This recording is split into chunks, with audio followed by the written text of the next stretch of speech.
let's see what's going on upstairs.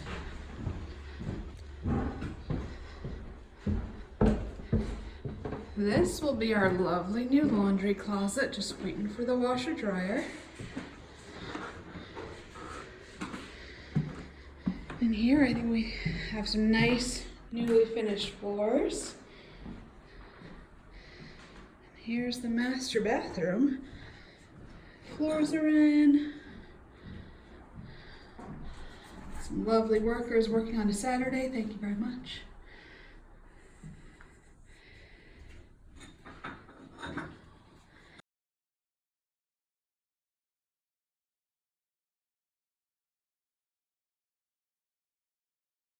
For the kids' bathroom.